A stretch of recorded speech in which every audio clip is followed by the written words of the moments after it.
अब हम first question discuss कर लेते हैं।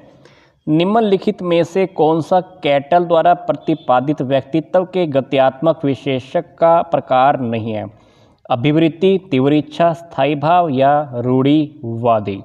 तो इसके आंसर की बात करें तो हमारा आंसर डेफिनेटली डी बनने वाला है, दैट इज रूढ़िवादी। नेक्स्ट क्वेश्चन देखिए, निम्नलिखित में से कौन सा एक चरण चरित्र के विकास के संदर्भ में जेम्स ड्रेवर द्वारा निर्धारित चरणों में नहीं है? अपरिष्कृत संवेगों का चरण या मनोभाव का चरण या आत्मसम्मान का चरण या पारंपरिक चरण के अनुरूप। तो डेफिनेटली हमारा आंसर बनेगा डी, यस डी। नेक्स्ट देखिए, निम्नलिखित में से कौन सी अभिप्रेरण की असत्य विशेषता है?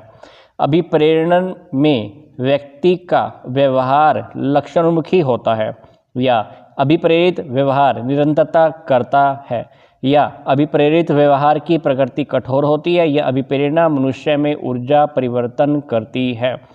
तो अगर हम इसका आंसर देखें तो हमारा आंसर बनेगा सी। नेक्स्ट देखिए, क्वेश्चन नंबर 4, निम्नलिखित में से कौन सा सिद्धांत अधिगम के अंतरण सिद्धांतों से संबंधित नहीं है? मानसिक अनुशासन का सिद्धांत या रटंत स्मृति का सिद्धांत या समान अवयव का सिद्धांत या समानीकरण का सिद्धांत। तो अगर हम इसके आंसर की बात करें तो आंसर हमारा बनेगा बी, यस रटंत स्मृति का सिद्धांत। क्वेश्चन नंबर 5, निम्नलिखित में से कौन सा अच्छे मानसिक स्वास्थ्य का लक्षण नहीं है?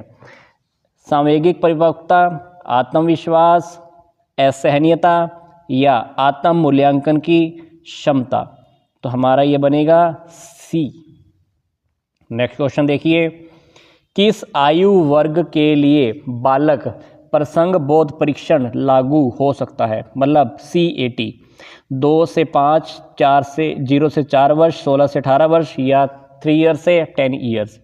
तो अगर हम इसकी बात करें तो हमारा ये बनेगा हमारा डी आंसर। नेक्स्ट क्वेश्चन देखिए क्या है, निम्नलिखित में से कौन सा एक मूल वृत्तियों की विशेषताओं के संदर्भ में गलत कथन है? पहला है मूल प्रवृत्ति जन्मजात होती हैं या मूल प्रवृत्ति बहुत शक्तिशाली होती है या मूल प्रवृत्ति अल्पकालिक होती है या मूल प्रवृत्ति मनोशारीरिक स्वभाव है। तो इसका आंसर अगर हम देखें तो ये बनेगा हमारा सी, यस सी आंसर बनेगा। नेक्स्ट क्वेश्चन का आंसर मैं आपको डेफिनेटली नहीं बताने वाला हूं, आप अपने आप से देखिएगा। निम्नलिखित में से कौन सा थॉर्नडाइक के संबंधवाद सिद्धांत का अन्य नाम नहीं है? उद्दीपक अनुक्रिया सिद्धांत या अधिगम का बंध सिद्धांत या अनुबंधित अनुक्रिया का सिद्धांत या प्रयास एवं त्रुटि का सिद्धांत। 8th क्वेश्चन का आंसर मैं आपको हिंट दे देता हूं, ये आंसर हमारा बी या सी में से है, बी या सी में से है। अब आंसर एग्जैक्ट है क्या, आपको कमेंट बॉक्स में जल्दी से राइट करना है। नेक्स्ट क्वेश्चन देखते हैं, क्वेश्चन नंबर 9, पहला बुद्धि परीक्षण किसने बनाया? Levator, sanguine, Francis Galton, Alfred बिने और साइमन। यस, इस क्वेश्चन का आंसर हमारा हो सकता है ए, बी, सी या डी में से। यस, ए, बी, सी या डी में से। इस क्वेश्चन का आंसर भी डेफिनेटली मैं आपको नहीं बताने वाला हूं, बट मैं आपको बोल रहा हूं, आप कमेंट बॉक्स में जरूर लिखिएगा, आपके आंसर को मैं जरूर चेक करूंगा। नेक्स्ट क्वेश्चन देखते हैं, क्वेश्चन नंबर 10, निम्नलिखित में से कौन सा संप्रदाय जीन पियाजे के में अपने संज्ञानात्मक विकास सिद्धांत में नहीं दिया है? आत्म सातीकरण या समविष्टीकरण, सांकेतिक या संतुलन। यस, इसका अगर आंसर की बात करें तो हमारा आंसर बनेगा सी, सांकेतिक। नेक्स्ट क्वेश्चन देखिए, क्वेश्चन नंबर 11 और क्वेश्चन नंबर 12। 11 की अगर हम बात करें तो निम्नलिखित में से कौन सा जन्मजात अभिप्रेरक नहीं है? सुरक्षा, प्यास, भूख या विश्राम। यस, सुरक्षा की बात हो रही है यहाँ पर। 12th क्वेश्चन, संज्ञानात्मक विकास के सामाजिक सांस्कृतिक सिद्धांत के जनक कौन थे?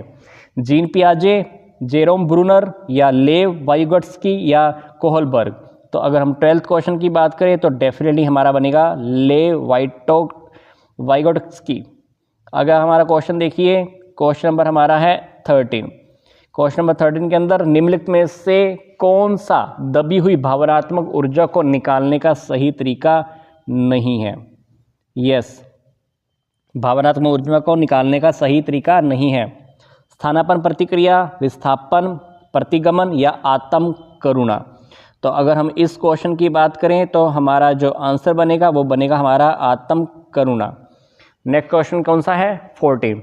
निम्नलिखित में से मन का कौन सा स्तर पूर्णता, सुखवादी और पूर्णता और सुख प्राप्ति के अनु सिद्धांतों का निर्देशित होता है? इदम, इग, अहम, पराअहम या पित्त प्रकृति। सुना होगा ना आपने, इड, ईगो, सुपर ईगो, और ये तो पित्त प्रकृति। ये तो हमारी 3 प्रकार की प्रकृति होती है, आपको पता होगा। ये जो प्रकृति वाला एग्जाम्पल है ना, ये तो 3 प्रकृति होती है हमारी, वात, पित्त, कफ, ये उसी की बात कर रहा है ना। हमारी बॉडी के 3 नेचर होते हैं, वात, पित्त, कफ। तो हमको इसमें बताना है कि कौन सा स्तर पूर्णता, सुखवादी और सुख प्राप्ति के अनुसिद्धांतों का द्वारा निर्देशित होता है।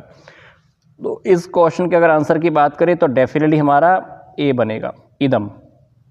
क्वेश्चन नंबर 15 देखिए। निम्नलिखित में से कौन सा स्मृति के तत्वों का सही तार्किक क्रम है? तो ये क्वेश्चन का आंसर मैं आपको डायरेक्ट बता रहा हूँ। यस, इस क्वेश्चन का आंसर हमारा बनेगा डी, अधिगम, धारण, पुनःस्मरण या पहचान। ये पूरा सीरीज में चलता है। क्वेश्चन नंबर 16 और क्वेश्चन नंबर 17 देखिए। निम्नलिखित में से कौन सा जेपी गिलफर्ड द्वारा प्रदत्त बुद्धि के त्रिविम प्रारूप के एक घटक विषय वस्तु का प्रकार नहीं है? आकृतिक, प्रणाली, सांकेतिक या व्यवहारिक। तो अगर हम इसके आंसर की बात करें तो डेफिनेटली हमारा बनेगा प्रणाली। नेक्स्ट क्वेश्चन देखिए 17। विचार, निर्णय लेने, भाषा और अन्य उच्च मानसिक प्रक्रिया से जुड़ी मानसिक गतिविधियों को क्या कहा जाता है? दृश्य चित्र, संप्रत्यय, संज्ञान या प्रस्ताव को साध्य। इस क्वेश्चन का आंसर डेफिनेटली मैं आपको नहीं देने वाला हूं, बट आपको मैं हिंट दे देता हूं। इसका आंसर बी या डी में से एक है। इसका आंसर आपको कमेंट बॉक्स में जल्दी से मुझे लिखकर बताना है इसका एग्जैक्ट आंसर क्या होने वाला है, बट मैंने आपको हिंट दे दिया है, बी या डी, मतलब संज्ञान या प्रस्ताव में से इसका कोई एक आंसर हो सकता है। जल्दी से लिखिए कमेंट बॉक्स में। Question number 18। निम्नलिखित में से कौन सा आधुनिक मनोविज्ञान का व्यवहारिक दृष्टिकोण है? खुले व्यवहार पर ध्यान केंद्रित करता है, संज्ञानात्मक क्रियाओं पर ध्यान केंद्रित करता है, या जैविक घटनाओं पर ध्यान केंद्रित करता है, या पूर्वाग्रह के आलोचना पर केंद्रित है? तो इस क्वेश्चन का आंसर डेफिनेटली हमारा बनने वाला है ए, खुले व्यवहार पर ध्यान केंद्रित करता है। आगे देखिए क्वेश्चन नंबर 19 और 20। क्वेश्चन नंबर 19 क्या है? मनोविश्लेषणात्मक विधि के जो जनक हैं वो कौन थे? तो ये सिंपल सा क्वेश्चन है, ये तो आंसर हमको सीधा से पता ही है, सिगमंड फ्राइड, है ना। क्वेश्चन नंबर 20 है, स्टैनफोर्ड बिने बुद्धि लब्धि स्केल के अनुसार न्यून मानसिक मंदता वाले बालकों की जो बुद्धि लब्धि सीमा होती है क्या होती है? तो ये क्वेश्चन का आंसर भी आई थिंक हमको सबको सीधा पता होना चाहिए। मैं आपको इसका आंसर नहीं बताने वाला हूँ, बट मैं आपको इसका हिंट दे देता हूँ। इसका हिंट है हमारा ए या बी में से हमारा इसका एक एग्जैक्ट आंसर है। यस, या तो ऑप्शन ए है, या तो ऑप्शन ए है, या ऑप्शन बी है। तो ऑप्शन ए या बी में से आपको करेक्ट आंसर जल्दी से कमेंट बॉक्स में लिखना है, जल्दी से मुझे बताइएगा। चलते हैं हमारे नेक्स्ट क्वेश्चन की ओर। Question number 21। मनोविज्ञान की शाखा जो ये अध्ययन करती है कि लोग पूरे जीवन काल में शारीरिक, संज्ञानात्मक और सामाजिक रूप से कैसे बदलते हैं क्या कहलाती है? नैदानिक, परामर्श, विकासात्मक या प्रयोगात्मक मनोविज्ञान। तो डेफिनेटली इसका आंसर हमारा बिल्कुल सिंपल सा है, सी, यस, विकासात्मक। सी आंसर रहेगा। 22वां क्वेश्चन देखिए। निम्नलिखित में से कौन सा कथन असत्य है? निम्नलिखित में से कौन सा कथन असत्य है? अधिगम एक प्रक्रिया है, न कि उत्पाद। बी, अधिगम प्रक्रिया सदैव उद्देश्य पूर्ण होती है। सी, अधिगम का क्षेत्र व्यापक होता है। डी, मूल प्रवृत्ति एवं प्रतिक्षेप क्रियाओं के द्वारा होने वाले व्यवहार के परिवर्तन भी अधिगम माने जाते हैं। तो अगर हम 22वां क्वेश्चन की बात करें तो डेफिनेटली हमारा आंसर बनने वाला है डी। क्वेश्चन नंबर 23, 24, 25 ये क्वेश्चन एक साथ देखते हैं। यस, निम्नलिखित में से कौन सी व्यक्तित्व मापन की प्रेक्षेपी प्रविधि नहीं है? ए, शब्द साहचर्य परीक्षण, वुडवर्थ का व्यक्तित्व दत्तपत्र, वाक्यपूर्ति परीक्षण या चित्र कथनात्मक परीक्षण। तो 23 अगर क्वेश्चन की बात करें तो डेफिनेटली हमारा आंसर बी। 24वां क्वेश्चन देखिए। खेल के अप्रत्याशित सिद्धांत के प्रतिपादक कौन थे? ये क्वेश्चन हमको सीधा ही डायरेक्ट हमको पता होना चाहिए। डेफिनेटली हमारा आंसर इसका है ए। क्वेश्चन नंबर 25 देखिए। ये किसने कहा कि किशोर अवस्था दबाव, तनाव, तूफान तथा संघर्ष की अवस्था है? यस, ये हमको डायरेक्ट पता होना चाहिए क्वेश्चन। इस क्वेश्चन का आंसर मैं आपको नहीं बताने वाला हूँ, बट मैं आपको हिंट दे रहा हूँ। बी या डी में से हमारा एक आंसर है। तो इस क्वेश्चन का आंसर जल्दी से आप कमेंट बॉक्स में लिखिए। मैंने कुछ क्वेश्चन जानबूझकर आप लोगों के लिए छोड़ दिए हैं ताकि आप लोग भी अपना थोड़ा दिमाग लगा पाएँ बहुत अच्छे से, और आई होप आप सबको पता भी हो गया आंसर्स के बारे में। तो जल्दी से कमेंट बॉक्स में लिखिए। अगर मैंने भी कोई क्वेश्चन अगर गलत कराया है, अगर मुझसे भी कोई गलती हुई है, तो मेरे क्वेश्चंस के ऊपर भी आप जल्दी से कमेंट बॉक्स में लिखिएगा कौन सा क्वेश्चन मैंने भी गलत किया है। आगे देखिए क्वेश्चन नंबर 26। क्वेश्चन नंबर 26 क्या है? निम्नलिखित में से कौन सा किशोरावस्था की विशेषता नहीं है? मांसपेशियों का भार कुल शरीर के भार का 20% होता है। दिवासापन देखने की प्रवृत्ति बढ़ती है। शब्दकोश बढ़ता है। मानसिक योग्यता अपनी चरम सीमा पर पहुंच जाती हैं। अगर हम 26 क्वेश्चन की बात करें तो ये 26 क्वेश्चन का आंसर होगा हमारा ए, क्योंकि हमसे पूछा जा रहा था कि निम्नलिखित में से कौन सा किशोर अवस्था की विशेषता नहीं है, तो डेफिनेटली ए आंसर हमारा बनेगा। नेक्स्ट क्वेश्चन देखते हैं हमारा क्वेश्चन नंबर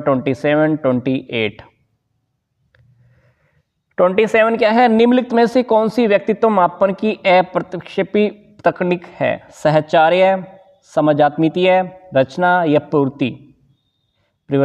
ठीक है, तो 27 क्वेश्चन के आंसर में से अगर हम देखें तो हमारा आंसर बी बनेगा। नेक्स्ट क्वेश्चन देखते हैं। नेक्स्ट क्वेश्चन है हमारा, निम्नलिखित में से कौन सा ज्ञान द्वारा प्रदत्त अधिगम सोपानिकी सिद्धांत का उच्चतम स्तर है? समस्या समाधान, सिद्धांत अधिगम, प्रत्यय अधिगम या बहु विभेचन? तो अगर हम 28 क्वेश्चन की बात करें तो डेफिनेटली हमारा आंसर बनेगा ए। नेक्स्ट क्वेश्चन देखिए question number 29 and then 30। Last के 2 क्वेश्चंस रह गए हमारे। सृजनशीलता के पोषण एवं संवर्धन के लिए मस्तिष्क उद्वेलन विधि का प्रतिपादन किसने किया था? Torrance, Marius, Osborne, Gordon? तो अगर हम 29 क्वेश्चन की बात करें तो डेफिनेटली हमारा जो आंसर है 29 के अकॉर्डिंग हमारा ये बनेगा सी। 30th क्वेश्चन, निम्नलिखित में से कौन सा एक आदतों की विशेषताओं के संदर्भ में गलत कथन है? आदत विशिष्ट स्थिति के लिए स्वतः प्रतिक्रिया है, या आदत वंशानुक्रम से हासिल की जाती है, या आदत अच्छी तरह से सीखा प्रदर्शन है, या आदत केवल समान परिस्थितियां होने पर प्रदर्शित होती हैं? तो डेफिनेटली हमारा आंसर बनेगा इसमें बी। क्या बनेगा? बी। तो जल्दी से जो भी क्वेश्चन रह गए हैं उन सभी के आंसर आप कमेंट बॉक्स में लिखिएगा। फर्स्ट क्वेश्चन हमारा क्या है? निम्नलिखित में से कौन सा विद्यार्थियों के अच्छे मानसिक स्वास्थ्य का लक्षण नहीं है? ए, काल्पनिक दुनिया में रहना, बी, जीवन में संतुलन, सी, अपनी क्षमताओं एवं सीमाओं का ज्ञान, या डी, अवांछित चिंताओं से मुक्ति? तो अगर हम इसके आंसर की बात करें तो हमारा आंसर जो होगा वो होगा काल्पनिक दुनिया में रहना। चलते हैं हमारे सेकंड क्वेश्चन की ओर। निम्नलिखित में से कौन सा शिक्षण का स्तर नहीं है? आधारभूत स्तर, या स्मृति स्तर, अवबोध स्तर, या चिंतन का स्तर? तो इसका आंसर होगा हमारा आधारभूत स्तर। चलते हैं हमारे नेक्स्ट क्वेश्चन की ओर। थर्ड क्वेश्चन, निम्नलिखित में से कौन सा काम बाकर मेहदी के सृजनात्मकता परीक्षण से संबंधित नहीं है? ए, असाधारण उपयोग संबंधी कार्य, युग्मों के मध्य नवीन संबंधों से संबंधित कार्य, या उत्पाद सुधार संबंधी कार्य, या पूछो एवं अनुमान लगाओ संबंधी कार्य? तो अगर हम इसके आंसर की बात करें तो हमारा आंसर होने वाला है डी। यस, डी, पूछो एवं अनुमान लगाओ संबंधी कार्य। चलते हैं हमारे फोर्थ क्वेश्चन की ओर। फोर्थ क्वेश्चन है हमारा, किशोरों का सामाजिक विकास करने हेतु कौन सा तरीका सबसे ज़्यादा उपयुक्त है? ए, सामाजिकरण पर चर्चा, या सामाजिक मूल्यों पर निबंध प्रतियोगिता, या सामूहिक गतिविधियों का आयोजन, या डी, सामाजिक संबंधों पर वृत्त चित्र? तो अगर हम इसके आंसर की बात करें तो हमारा आंसर डेफिनेटली होने वाला है सामूहिक गतिविधियों का आयोजन। चलते हैं हमारे नेक्स्ट क्वेश्चन की ओर। फिफ्थ क्वेश्चन है हमारा ये हमारा क्वेश्चन है, संवेग एवं मूल प्रवृत्ति के संदर्भ में कौन सा युग्म सही नहीं है। हमारे पास देखो ऊपर क्या दिया हुआ है, हमारे पास दिया हुआ है संवेग, मूल वृत्ति, इसी तरह से संवेग और मूल प्रवृत्ति। ठीक है, ए है हमारे पास क्रोध के साथ निवृत्ति, अधिकार के साथ संग्रह, सी आश्चर्य के साथ जिज्ञासा, भय या पलायन। तो अगर हम इसके आंसर की बात करें तो आंसर हमारा क्या होने वाला है, क्रोध निवृत्ति। चलते हैं हमारे नेक्स्ट क्वेश्चन की ओर, क्वेश्चन नंबर 6। त्रितंत्रीय सिद्धांत के अनुसार, त्रितंत्रीय सिद्धांत के अनुसार निम्नलिखित में से कौन सा बुद्धि का एक प्रकार नहीं है, विशेषणात्मक, सृजनात्मक, सैद्धांतिक या व्यवहारिक। तो अगर हम इसके आंसर की बात करें तो डेफिनेटली हमारा आंसर होगा सैद्धांतिक। नेक्स्ट क्वेश्चन देखते हैं, क्वेश्चन नंबर डी। निम्नलिखित में से कौन सा कारक अधिगम को सकारात्मक रूप से प्रभावित करता है, ए अर्थहीन विषय वस्तु, बी परिपक्वता की कमी, सी अभिप्रेरणा की कमी, या डी सृजनात्मक प्रतिपुष्टि। तो अगर हम इसके आंसर को देखें तो हमारा डेफिनेटली बनने वाला है डी सूचनात्मक प्रतिपुष्टि। क्या, सूचनात्मक प्रतिपुष्टि। चलते हैं हमारे नेक्स्ट क्वेश्चन की ओर, that is 8th question. Rohit प्रशंसा पाने हेतु दूसरों की सहायता करता है, यह एक उदाहरण है किसका, आंतरिक अभिप्रेरणा का, बाह्य अभिप्रेरणा का, या जन्मजात अभिप्रेरणा का, या इनमें से कोई नहीं। तो इसका आंसर होगा हमारा बाह्य अभिप्रेरणा का।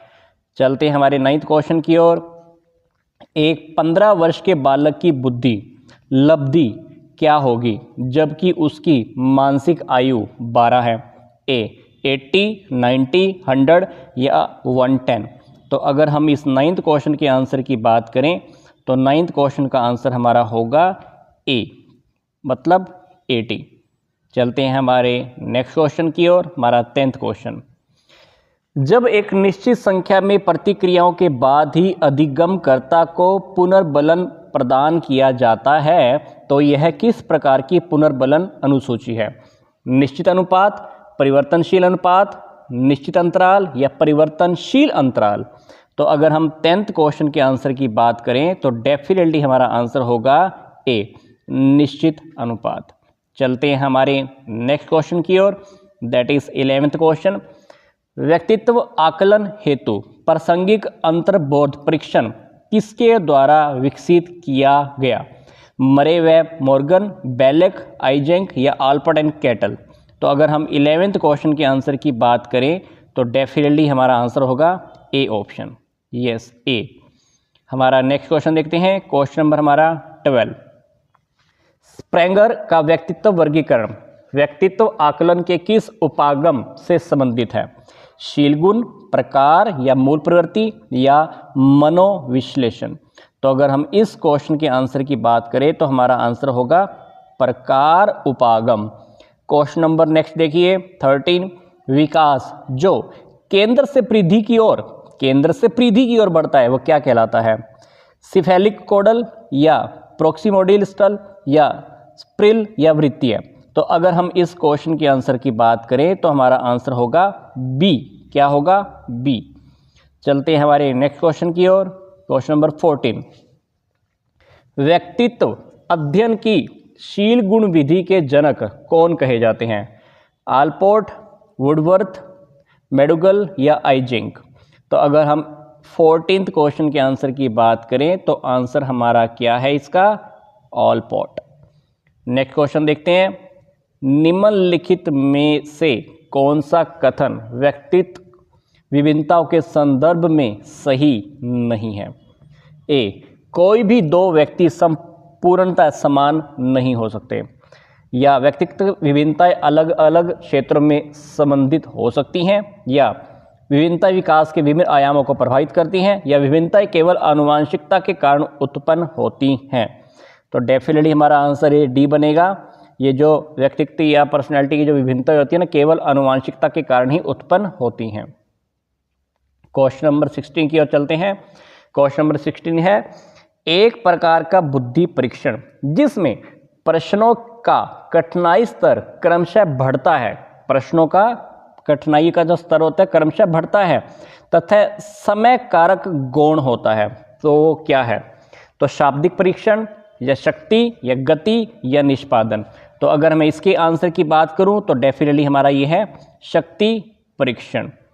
क्वेश्चन नंबर 17, कोहलबर्ग के सिद्धांत के अनुसार यह किस स्तर की नैतिकता है जब नैतिकता में सब स्वीकृत नैतिक सिद्धांत सम्मिलित हो जाते हैं? पूर्व रूढ़िगत या उत्तर रूढ़िगत या इनमें से कोई नहीं। तो अगर हम इसके आंसर की बात करें तो हमारा बनेगा ये उत्तर रूढ़िगत। चलते हैं हमारे नेक्स्ट क्वेश्चन की ओर। क्वेश्चन नंबर हमारा 18, निम्नलिखित में से कौन सी अभिवृत्ति मापन की एक प्रत्यक्ष विधि नहीं है? तो इसमें अगर हम देखें तो हमारे पास ऑप्शन क्या है? साक्षात्कार, प्रक्षेपण, प्रश्नावली या अवलोकन। तो अगर हम इसके आंसर की बात करें तो हमारा आंसर बनेगा बी। चलते हैं हमारे नेक्स्ट क्वेश्चन की ओर। एक शिक्षक के रूप में आप विद्यार्थियों की सृजनात्मकता, बोले तो क्रिएटिविटी का विकास करने हेतु निम्नलिखित में से कौन से कार्य नहीं करेंगे? कौन से कार्य नहीं करेंगे क्रिएटिविटी को डेवलप करने के लिए? मतलब पहला है मौलिकता को प्रोत्साहन, दूसरा भय को दूर करना या प्रतिक्रिया की स्वतंत्रता या अपसारी चिंतन का परिहार। तो अगर हम इस क्वेश्चन की आंसर की बात करें तो हमारा बनेगा डी, अपसारी चिंतन का परिहार। नेक्स्ट क्वेश्चन देखते हैं क्या है। पियाजे के संज्ञानात्मक विकास सिद्धांत के अनुसार संज्ञानात्मक संरचना की वह मूलभूत इकाई है जो किसी संज्ञानात्मक व्यवहार के क्रियान्वयन में मदद करती है। वह क्या कहलाती है? सहज प्रवृत्तियां या मूल प्रवृत्तियां, स्कीमा या संरक्षण। तो अगर हम इस आंसर की बात करें तो इस आंसर को हम कह सकते हैं हमारा सी। चलते हैं नेक्स्ट क्वेश्चन की ओर। क्वेश्चन नंबर 21, भूख एवं प्यास किस प्रकार का अभिप्रेरक है? भूख और प्यास किस प्रकार का अभिप्रेरक है? बाह्य, अर्जित, आंतरिक या हमारा ये सामाजिक। तो हमारा आंसर बनेगा ये सी, आंतरिक। नेक्स्ट क्वेश्चन देखते हैं। जब एक किशोर अपने माता पिता पर क्रोध दिखाने में असमर्थ होता है तो वह क्रोध अपने छोटे भाई पर प्रकट कर देता है। यह किस प्रकार की रक्षात्मक युक्ति का उदाहरण है? तो इसमें हम कह सकते हैं दमन, प्रतिगमन, प्रक्षेपण या विस्थापन। तो अगर हम इसके आंसर की बात करें तो आंसर हमारा बनेगा डी, विस्थापन। नेक्स्ट क्वेश्चन देखते हैं। निम्नलिखित में से कौन सी किशोरावस्थाओं की एक सामान्य विशेषता नहीं है? यह संधिकरण की अवस्था है या यह अवास्तविकता की अवस्था है, यह पहचान की खोज का समय है या यह यौवनारंभ की दहलीज है? इस क्वेश्चन का आंसर मैं आपको नहीं बताने जा रहा हूं। इस क्वेश्चन को आप अपने अकॉर्डिंग देखिएगा क्या इसका आंसर हो सकता है। नेक्स्ट क्वेश्चन देखिए। इस क्वेश्चन का आंसर आपको कमेंट बॉक्स में जरूर लिख के बताना मुझे इसका आंसर क्या है। चलते हैं नेक्स्ट क्वेश्चन की ओर। क्वेश्चन नंबर 24, निम्नलिखित में से कौन सा ब्रोनफेन ब्रेनर के परिसाधारित तंत्र सिद्धांत का भाग नहीं है? Micro system, macro system, minor system या मेसो सिस्टम? यस, इसका आंसर सी या डी में से कोई एक है। तो इसका आंसर भी मैं आपको नहीं बता रहा हूं, 50-50 मैंने आपको बोल दिया है, मतलब ए और बी तो पक्का नहीं है, सी या डी में से एक आंसर पक्का है। तो इसका आंसर भी आपको कमेंट बॉक्स में लिख के बताना है कि इसका आंसर क्या होगा। तो इसका आंसर आप जल्दी से मुझे बताने वाले हैं। इसका आंसर क्या है तो जल्दी से कमेंट बॉक्स में लिखिए। चलते हैं नेक्स्ट क्वेश्चन की ओर। संप्रेषण कौशलों के निम्नलिखित युग्मों में से कौन सा सूचना प्राप्त करने हेतु सही है? सुनना और लिखना, बोलना और पढ़ना, सुनना और पढ़ना या बोलना और लिखना? तो इस क्वेश्चन का आंसर हमारा ए और सी में से एक है। ए और सी में से। अब ए और सी में से क्या आंसर है? यस, अगर आप थोड़ा सा सोचेंगे, वीडियो को पॉज करके एक बार सोचिए, इसका आंसर हमारा बन सकता है सी। यस, सी, सुनना और पढ़ना। नेक्स्ट क्वेश्चन देखते हैं। मैस्लो के आवश्यकता पदानुक्रम सिद्धांत के अनुसार सम्मान की आवश्यकता किस प्रकार की आवश्यकता है? ये क्वेश्चन वो लोगों को भी पता होगा जो कॉमर्स में बिजनेस स्टडी करते हैं। 5 लेवल्स आते हैं, अब्राहम मास्लो की थ्योरी है ये। तो हमको इसमें बताना है कि ये जो सम्मान की आवश्यकता है ना, रिस्पेक्ट की जो नीड है, ये किस प्रकार की आवश्यकता है? पर्सनल है, सोशल है, इंटेलेक्चुअल है या संवेगात्मक है, किस प्रकार की है ये। तो इस क्वेश्चन का आंसर भी मैं आपके ऊपर छोड़ रहा हूँ, आपको बोल रहा हूँ, इसका आंसर बी या सी में से कोई एक है। किस में से? बी और सी में से। तो इसका जो भी आंसर है आप जल्दी से कमेंट बॉक्स में लिखिए, ये हमारी कौन सी है। चलते हैं नेक्स्ट क्वेश्चन की ओर। पियाजे के नैतिक विकास सिद्धांत के अनुसार किशोरावस्था क्या है? नैतिक वास्तविकता की आवश्यकता है, या फिर दबाव की नैतिकता की अवस्था है, या प्रायत नैतिकता की अवस्था है, या स्वायत्त नैतिकता की आवश्यकता है। तो इसका आंसर डेफिनेटली हमारा क्या बनने वाला है? डी बनने वाला है। चलते हैं हमारे नेक्स्ट क्वेश्चन की ओर। Question number 28। एक घोड़े को पानी के पास लाया जा सकता है, किंतु पानी को पीने के लिए तो बाध्य नहीं कर सकते। मतलब हम घोड़े को पानी के पास तो ला सकते हैं, पर हम उसको मजबूर तो नहीं कर सकते ना कि पानी को पिए वो। तो यह कथन थॉर्नडाइक के सीखने के किस नियम की सत्यता प्रकट करता है? तत्परता, अभ्यास, प्रभाव या बहुप्रतिक्रिया का नियम। तो आप अगर इसका आंसर देखेंगे, ध्यान से देखिए, तो हमारा इसका आंसर बनेगा ए, तत्परता का नियम। Question number 29। संवेगात्मक बुद्धि को 4 क्षेत्रों में संवेगों के साथ तर्क करने की क्षमता के रूप में परिभाषित किया जा सकता है। संवेग को देखने, इसे विचार में एकीकृत करने, इसे समझने और इसे प्रतिबंधित करने। तो संवेगात्मक बुद्धि की परिभाषा किसने दी है? तो अगर ये क्वेश्चन अगर हम सीधा देखें तो ये आंसर हमको पहले से पता भी है, सबको पता ही होता है, क्योंकि जब भी कोई डेफिनेशन आती है, डेफिनेशन सबको पता होती हैं।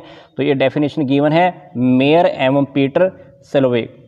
ठीक है, नेक्स्ट क्वेश्चन देखते हैं हमारा। Question number 30। एक शिक्षण अधिगम वह व्यूहरचना जिसमें विभिन्न योग्यता का स्तर वाले विद्यार्थियों के छोटे समूह किसी विषय की अपनी समझ को बेहतर बनाने के लिए विभिन्न प्रकार की सीखने की गतिविधियों का उपयोग करते हैं। तो ये कौन सा है? बहुसंवेदीय अधिगम है, या दल शिक्षण है, या सहकारी अधिगम है, या अभिक्रमित अधिगम है। तो इस क्वेश्चन का आंसर हमारा हो सकता है ए और सी में से। तो ए और सी में से देखिए तो डेफिनेटली आप वीडियो को पॉज करके सोचिए इसका आंसर क्या हो सकता है, जल्दी से कमेंट बॉक्स में लिखिए, और लास्ट में आप आंसर इसका देख भी सकते हैं। यस, इसका आंसर होगा हमारा सी, सहकारी अधिगम। तो अगर आपको कोई लगता है कि इसमें से कोई भी क्वेश्चन हमारा गलत हुआ है, मैंने कोई आंसर गलत नोट डाउन किया है, तो आप प्लीज़ कमेंट बॉक्स में लिखिएगा। मुझे भी आप करेक्ट कराना चाहें तो करा सकते हैं। तो आपके जितने भी आंसर्स होंगे मैं उन सबको वेलकम करूंगा।